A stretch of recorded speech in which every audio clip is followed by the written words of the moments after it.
Hello there, very good evening to you. Thank you for, as always, making time for us. This is Spotlight. I'm Abubakar Abdullahi, but first, these are the stories making headlines tonight.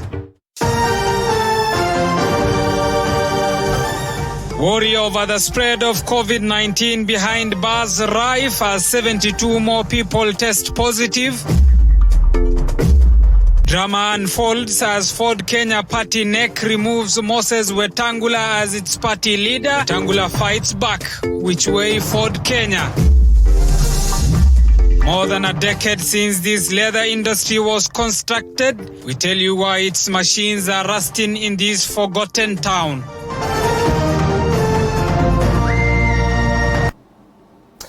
Good evening and welcome to the broadcast. To our top story now, Nairobi County has surpassed the 1,000 COVID-19 cases mark, making it the highest in terms of numbers. This even as 34 counties now recorded a case each. Andrin Kilemi begins our broadcast tonight.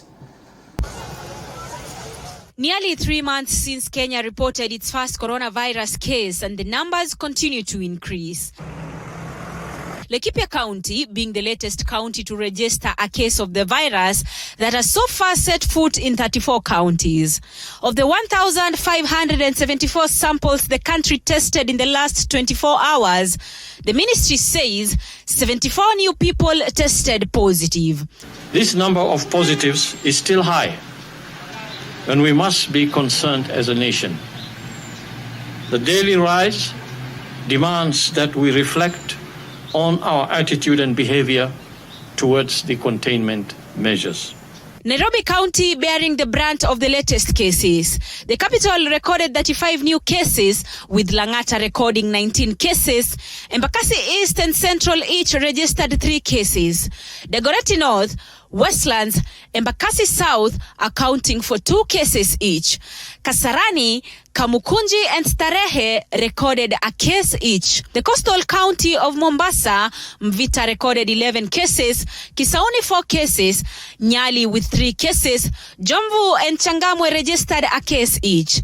Other counties that reported COVID-19 cases are Busia, Kiambu, Kwale, Kajiado, Uasin Gishu, Laikipia and Taita Taveta. The health ministry raising concerns over the spread of the virus, saying they are working with authorities to combat the spread of the virus behind bars. If the curve rises exponentially, it will certainly undermine whatever initiatives the government has put in place to revamp the economy. Fellow Kenyans, I want to remind us all that the behavior of the infection curve, the trajectory that this curve will take, is totally dependent on our behavior as a people. Each of us has a role to play. Adopting responsible social behaviors to break the transmission chain of the virus is of vital importance. We must therefore continue to strictly observe the containment measures and obey the advisories issued by the government from time to time. Of the 74 cases reported, 55 were male, while 19 were females. The people who tested positive were between the ages of 3 and 79. 14 more people have recovered from the virus, taking the total recovery toll to 474. Andrin Kilemi for TV47. Thank you, Andrin Kilemi, for that report. Elsewhere, wrangles continue to escalate within Ford Kenya party. The latest being an ouster of Moses Wetangula as party leader. The Bungoma senator has, however, dismissed as hot air the announcement made by a section of party leaders that had him dismissed. Lydia Gashomo tells us more.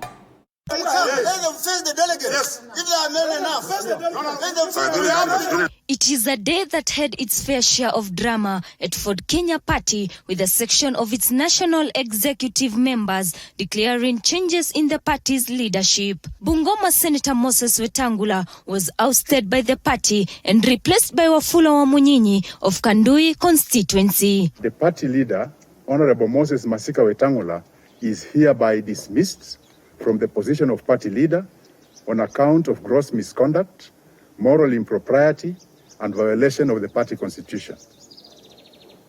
2, that the Honorable Wafula Wamunyinyi shall assume the office and functions of the party leader on an interim basis. 2 hours later, at the party headquarters, Wetangula fought back, declaring the changes null and void. We have, as a party, suspended David Eseli Simiyu. He's no longer our Secretary General, and in his place, NEC has appointed Dr. Chris Wamalwa from Kimilili as our acting Secretary General until further communication will be given. Wafula Wamunyinyi, a man that has walked his life in my shadow for a long time, including but not limited to my appointing him a special envoy to the AU for Somalia. I'm told he's the one who has taken the seat of treachery this morning and purported to be the party leader of Fort Kenya. He, in this party, is the Secretary for Livestock and Agriculture, a sectoral section like many other sectoral sections. We have forthwith suspended him, and in his place, we have appointed in acting capacity Mheshimiwa Vincent Kemosi Mogaka of West Mugirango. The section of party leaders who dismissed Moses Wetangula says the changes were due to party's lack of national outlook. You may be aware the influence of our party has been waning. Once a national party of high repute, Fort Kenya has slowly been reducing itself and its political operations and visibility to a handful of counties, as you are aware.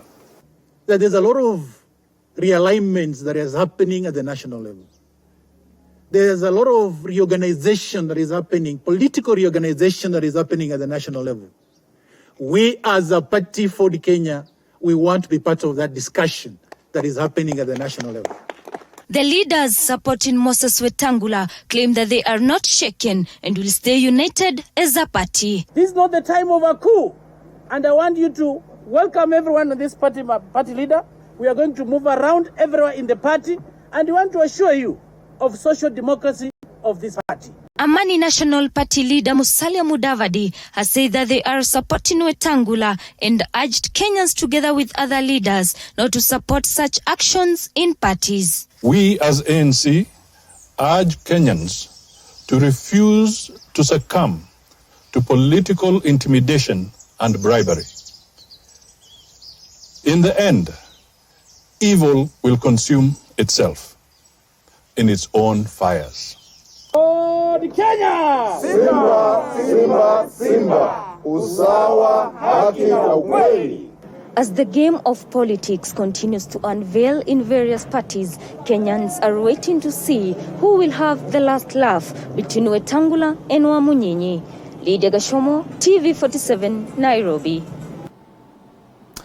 Thank you, Lydia Gashomo, for that report. Elsewhere, it is a coalition that brought together the Orange Democratic Movement, Wiper Party, Amani National Congress to form a formidable coalition to then outseat the ruling Jubilee Party. That did not happen. Fast forward to now, and its heads each seeking either a post-election agreement or an alternative alignment with parties, which way NASA, Linda Alela, examines. As the 5th President of the Republic of Kenya. NASA, NASA, NASA, NASA, NASA. The pre-election agreement for revenue sharing in NASA could be key to the distrust and displeasure among the constituent parties. ODM seemingly segregating the rest from the 4.1 billion pot of honey. Registrar of Political Parties Anne Deretu disclosed that the coalition agreement ODM, Wiper, Amani National Congress and Ford Kenya submitted ahead of the 2017 general election did not contain any clause on the sharing of funds from the exchequer. The battle lines were then drawn. ODM was awarded the billions by the Court of Appeal, maintaining that it does not owe Wiper, ANC and Ford Kenya a cent. After ODM leader Raila Odinga shook hands with President Uhuru Kenyatta, key NASA coalition members said the coalition chief did not consult them. Mimi nikapiga Kalonzo simu kabla tujatangaza. Simu yake ilikuwa mteja. The parties have since held their affairs parallel, with talks of possible mergers with other parties away from the coalition. The National Super Alliance Thursday held a parliamentary group meeting, displaying errant members singled out for defying the coalition's leadership and its agenda in the bicameral parliament. The ousted members included Ford Kenya's Chris Wamalwa, who was de-whipped from the position of National Assembly Deputy Whip.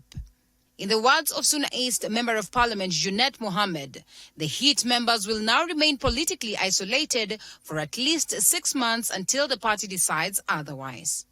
So these members have been de-whipped completely. They will not sit in any committee. They have to go through disciplinary action if they are to come back. Amani Coalition leader and NASA principal Musalia Mudavadi, however, castigated the move as misplaced and uncalled for. Jambo la kwanza la kushangaza ni kwamba ni kwa nini ODM inajifanya prefect wa kujaribu kusema watatoa nidhamu ama uamuzi wa nidhamu kwa wanachama wa ANC. Mimi sikubaliane na msimamo kama huo. Mudavadi acknowledges that indeed there is trouble within NASA coalition, but they are still legally bound. He argues that no party within is allowed to discipline a member of the other. Na mimi narudia, na nimerudia mara nyingi. Hakuna chama tanzi hata kimoja cha NASA ambacho kimeandika barua kujiondoa kwa NASA. NASA's move follows a similar purge in Jubilee Party, which saw Deputy President William Ruto's foot soldiers de-whipped on their positions after they were accused of being disloyal to the party. The disquiet in the NASA coalition now puts forth the political lifeline of NASA ahead of the 2022 general elections. Linda Alela, TV47. Elsewhere, despite the measures to mitigate the spread of COVID-19 in the country, most of the street families have been forgotten, yet they are at a great risk of either contracting or spreading the virus. Calvin Chitwa tells us more. This is where they call home. It is cut off from the normal world. Both Meting Zenga, an 18-year-old mother of one, and John Njoroge, a 26-year-old, are members of the increasing number of street families in Eldoret. They know little about the deadly coronavirus. Sasa sisi ni marafiki tunakaa pamoja. Sasa tutajuaje kama tuko na konora? Tujui konora ni ugonjwa gani, tunasikia tu jina konora tikukohoa na joto. Jina ya meaning yake, maana yake ni nini? Wengi wetu sasa hapa tuna sweat sana. Tunatoka jasho sana. Sasa hatujui ni ugonjwa gani. Since the outbreak of COVID-19 that has affected the socio-economic well-being of many Kenyans, few well-wishers have provided street families with surgical masks and other donations like foodstuff. Government should consider the street families, one in terms of maybe ensuring that they put in place public health officers or the public health departments in each of the counties just to come and do the screening. They interact with many people in their day-to-day life, moving from one street to the other.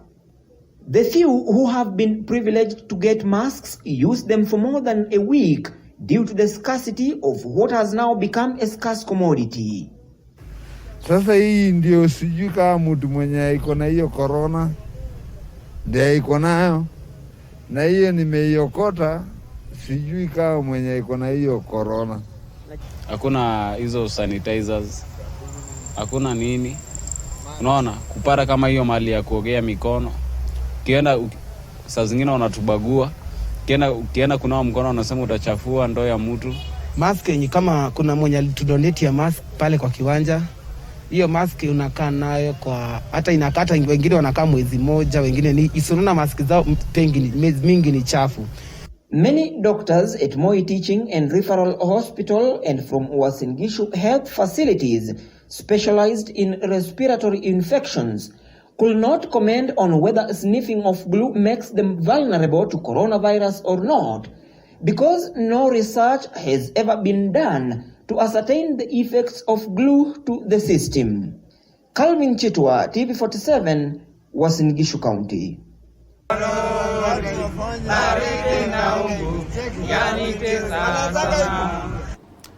It's 20 minutes past the hour. Time for us to take a short break here on Spotlight. We still have a lot lined up for you. We'll be back with more news after this break.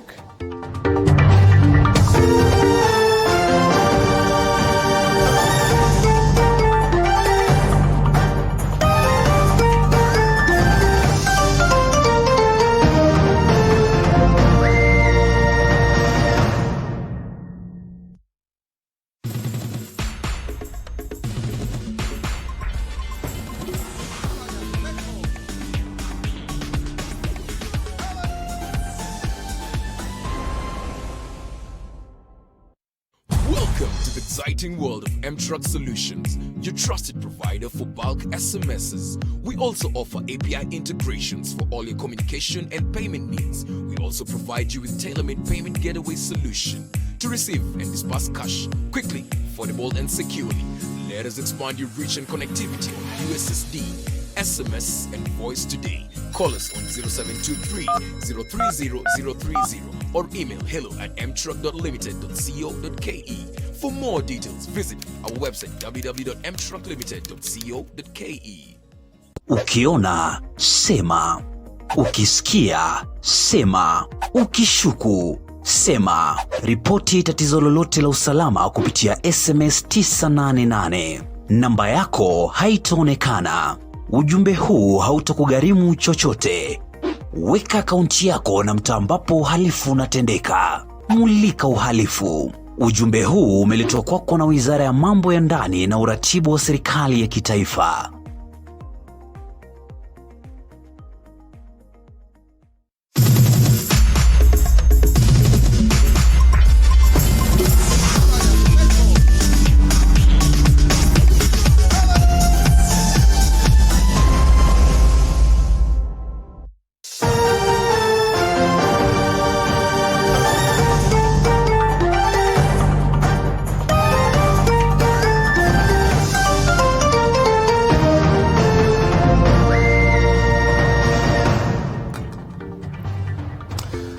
Welcome back to TV47 Spotlight. Thank you for choosing to stay with us. Moving on, when a leather industry was constructed in Buna Town in Wajir County a decade ago, residents were optimistic of employment opportunities and economic benefits. A decade later, the town lacks electricity and the machines at the leather industry are rusting. Esadin Haji tells us the story of a forgotten town. It is a long journey on a rough terrain north of Wajir town. Hours later, we reached Buna, a hill village. Here is where we joined the residents to listen to the 8-point economic stimulus program launched by the president. In this, government offices a kilometer out of the town amid COVID-19, only chiefs attended the ceremony. Here is where Patrick Mahero, the area deputy county commissioner, took charge to read the president's speech. Shortly after the end of the speech, Zainab Mohammed, Buna Sub-County Director of Education, paints a picture of how difficult quenching the thirst for education is in this part of the country. The current curriculum that we are going through, the CBC, some of the lessons has to be brought together through the digital learning. The learner has to be introduced to the digital learning. The gadgets are available, but the use of the gadgets is failing us, and the failure is brought about by the lack of power. We headed to the town to have a glimpse of how deep these challenges are. Despite being the same age with Thika town in Kiambu County, it looks like a deserted ancient village. Poor infrastructure and lack of electricity to power the town means there is little or no business at all. Ambayo tumeweza kupata shinda mingi kupitia stima. Hapa tunaweza kutumia generator ambayo inatumia mafuta ya shilingi 400 kila siku. Na kurudisha hiyo ni changamoto. Edward Mwendwa runs a kinyozi here, but his business is collapsing. We joined him as he was preparing to shave a customer. He tells us the state of his business. Hata area hakuna stima. Na ukiwa hakuna stima, battery yangu yenye ninatumia hapa kama solar mara nyingi huwa inaharibika, na ikiharibika mimi sikuangi na kazi ya kufanya, ninafunga kazi yangu na nyumba inahitaji nini? Pesa.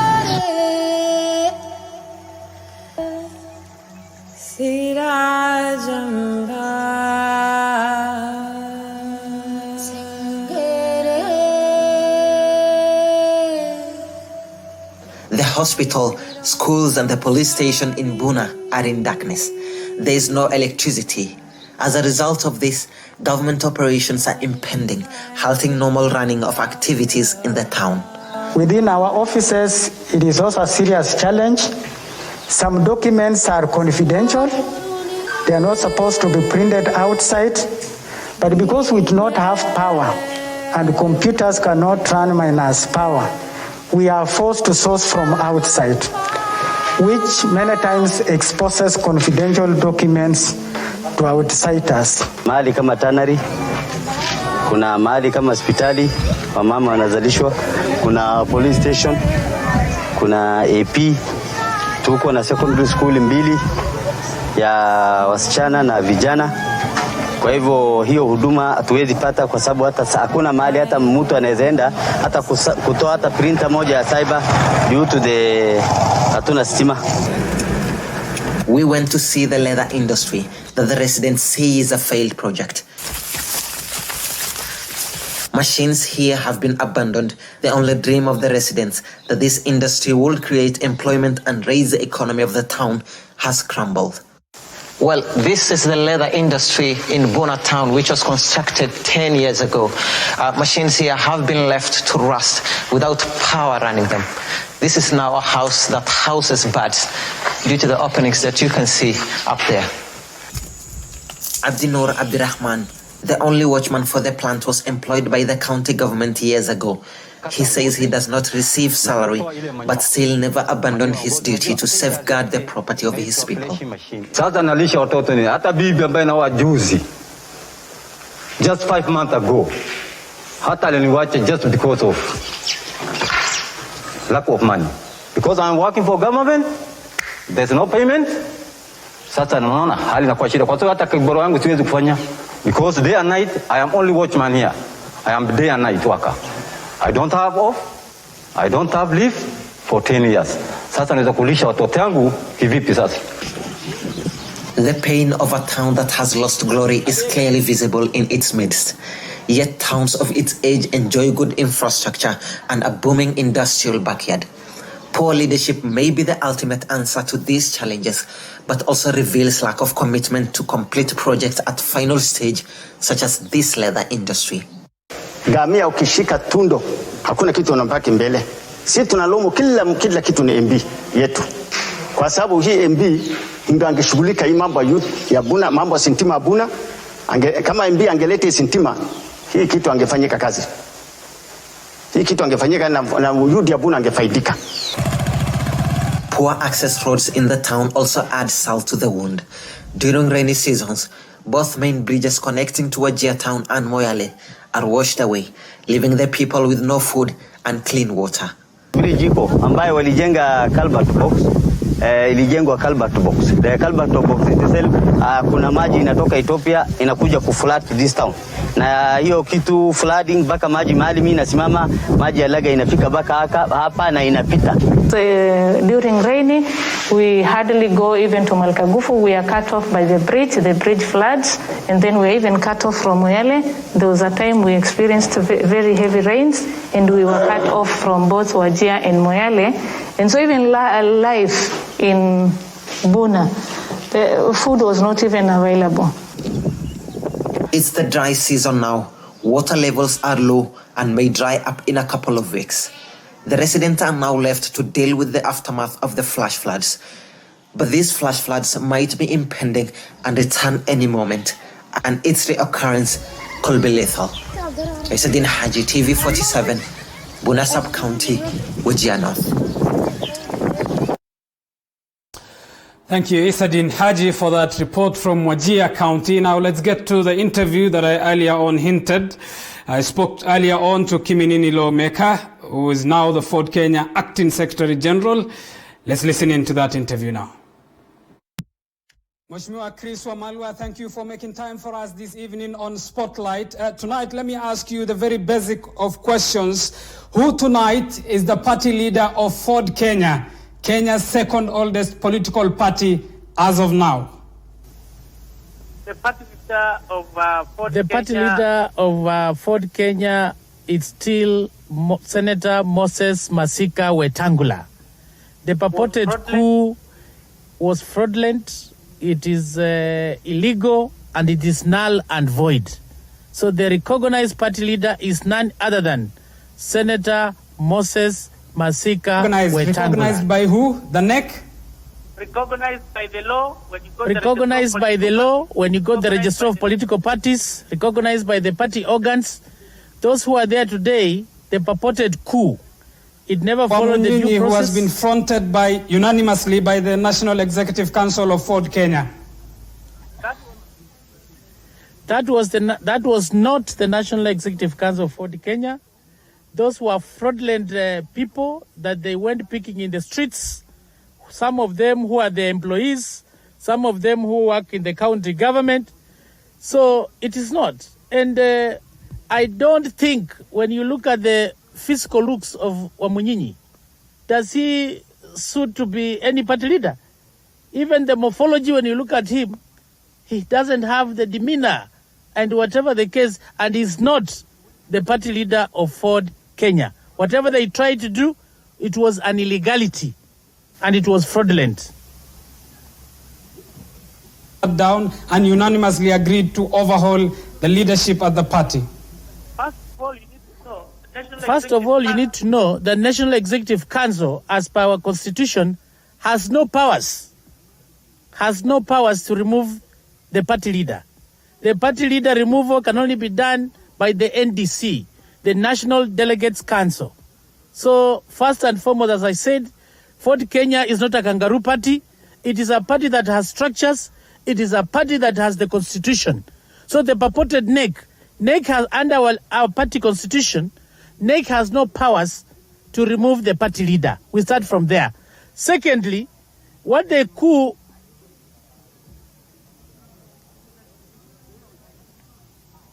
What I wanted to bring the attention to you is that Ford Kenya is not a kangaroo party.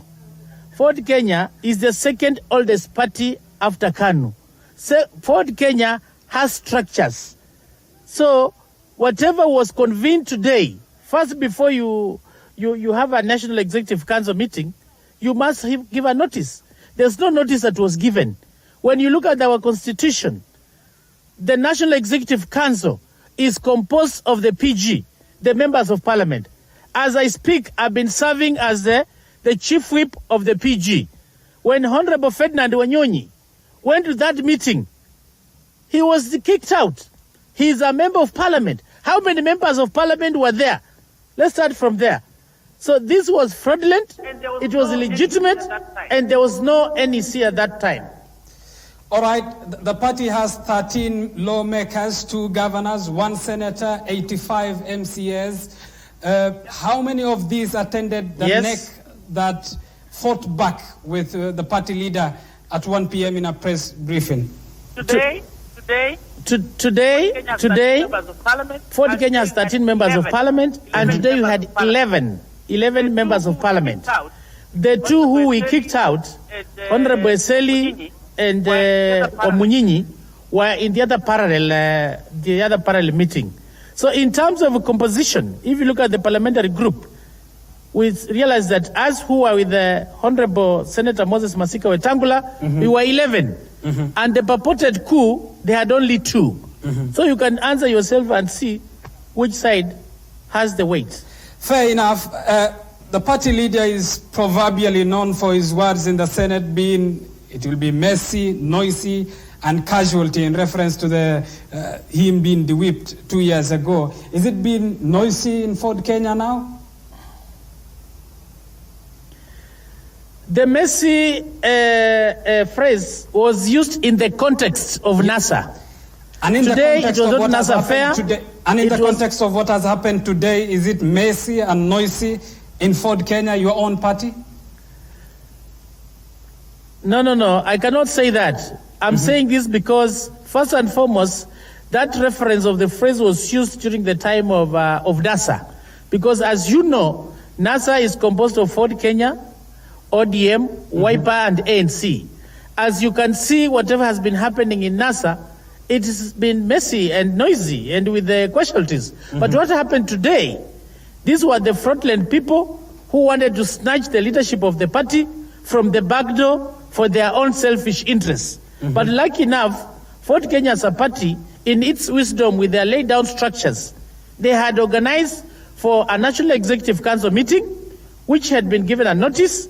And today, we held a National Executive Council meeting at our party headquarters. If you look at the venue that these people had, they went to a hotel.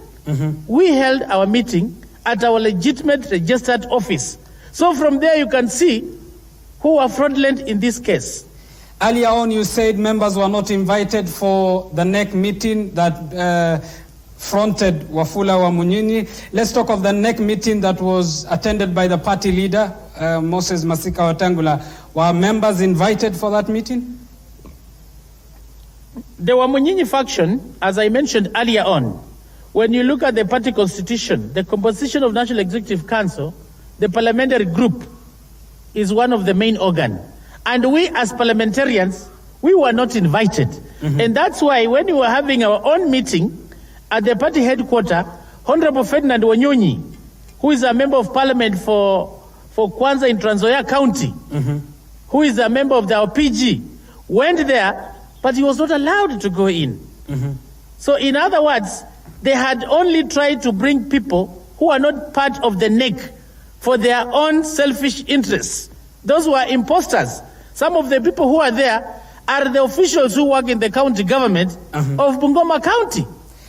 But the one we had at the Fort Kenya headquarters, a notice had clearly been given by our executive director, Honorable Namsule, who was present in today's NEC, and we had the resolutions which we affirmed that our party leadership is under none other than Senator Moses Masika Wetangula, the deputy party leader, Mheshimiwa Onyonga, whom they tried to induce, but he refused. He was not there. And was it out of sheer coincidence that these two parallel NEC meetings were happening on the same day, or one was a reaction to the other?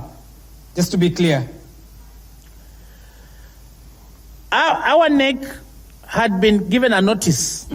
And when they realized that we've given a notice, they are the ones who purported to come up with a parallel one.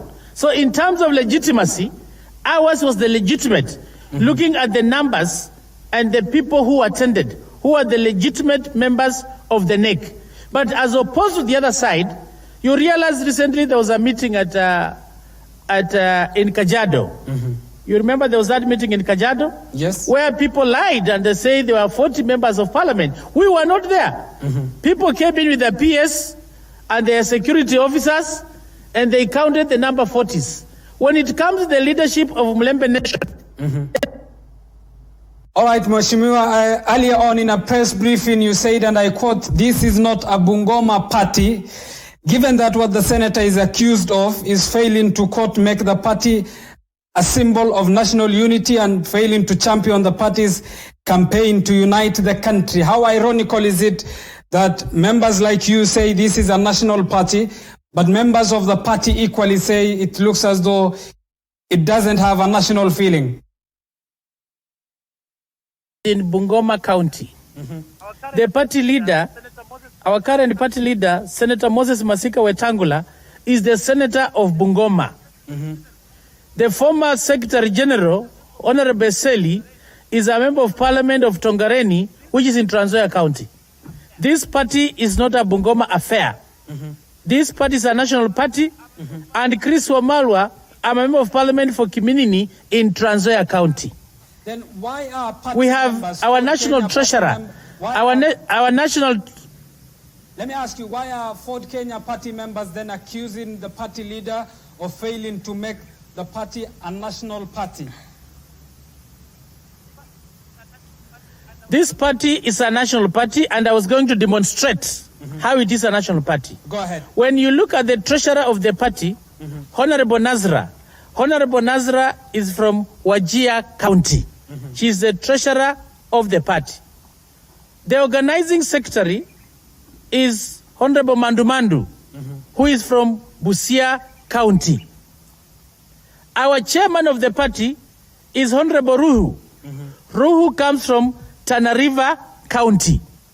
Fort Kenya has members of parliament across the nation.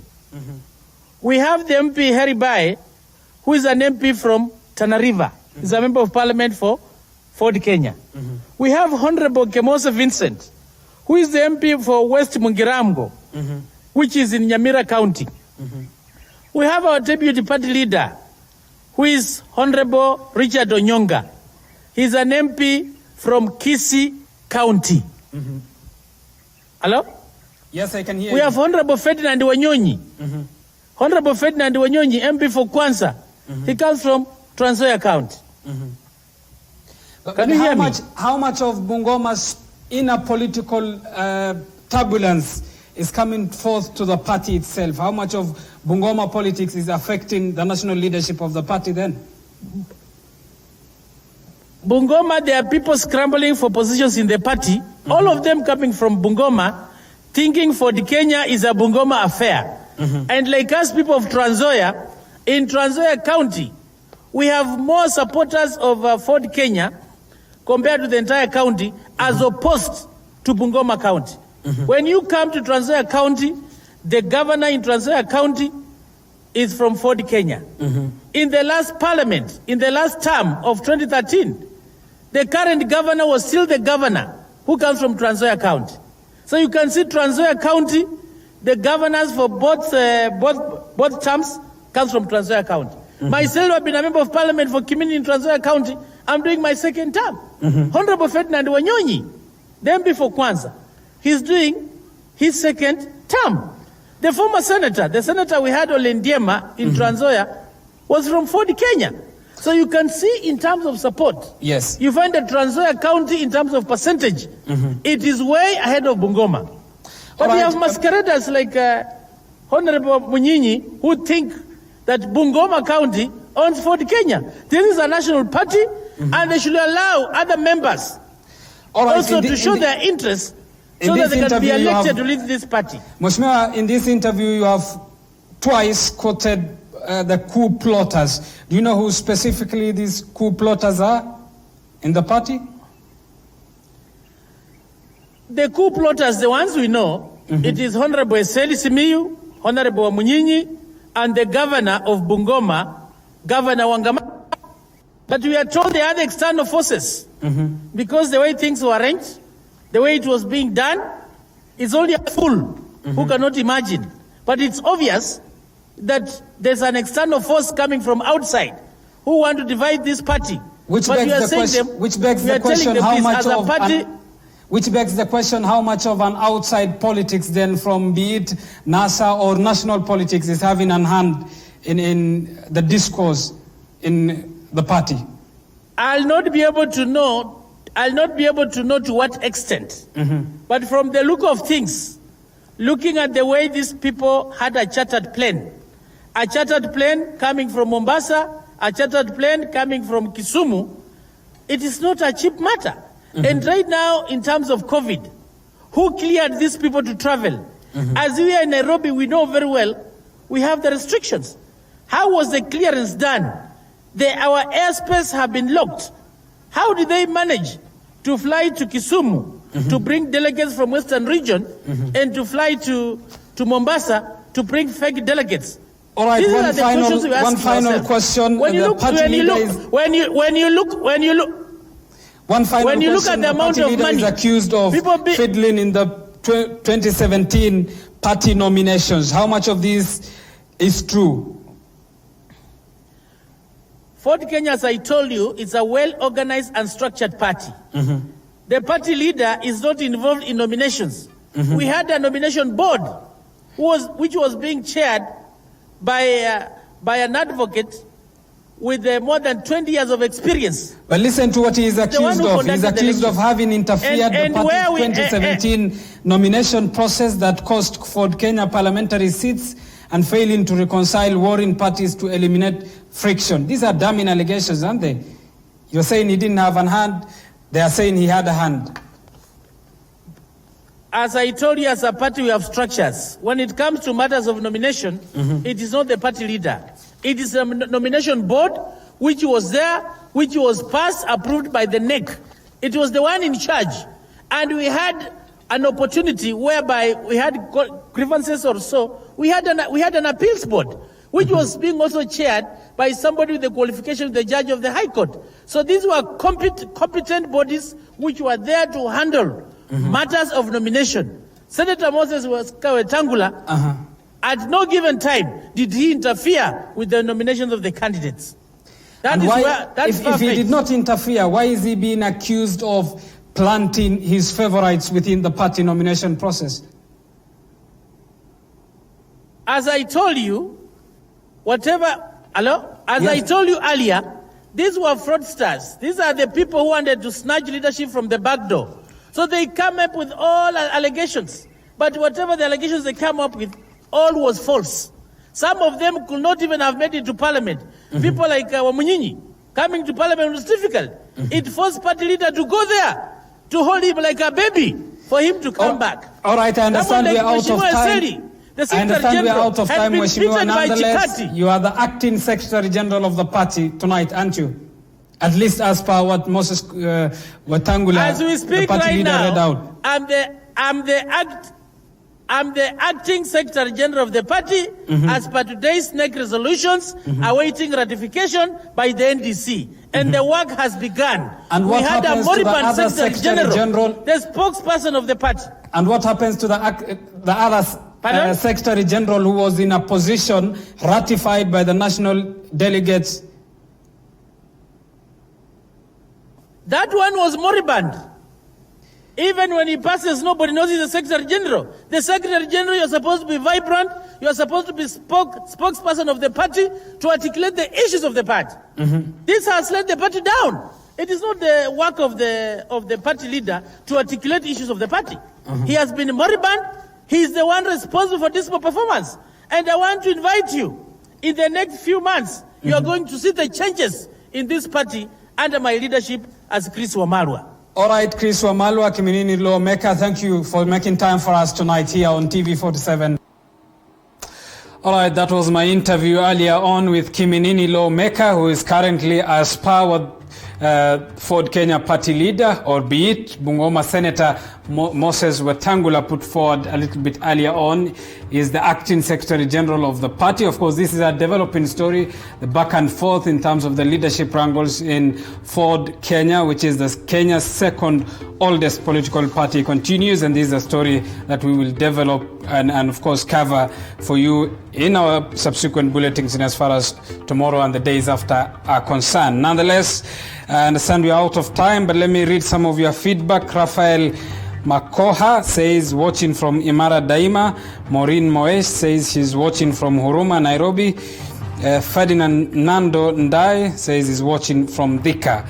Thank you all for watching. Well, that brings us to the end of tonight's edition of TV47 Spotlight. I am Abubakar Abdullahi on behalf of the entire team that made this production possible. Bye for now, but enjoy the rest of our programs.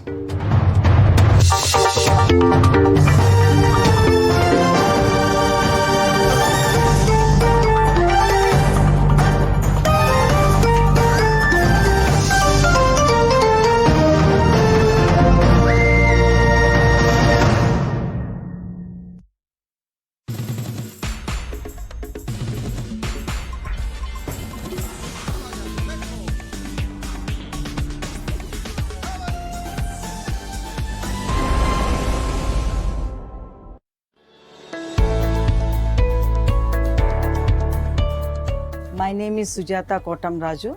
I am the National General Secretary of Hindu Council of Kenya.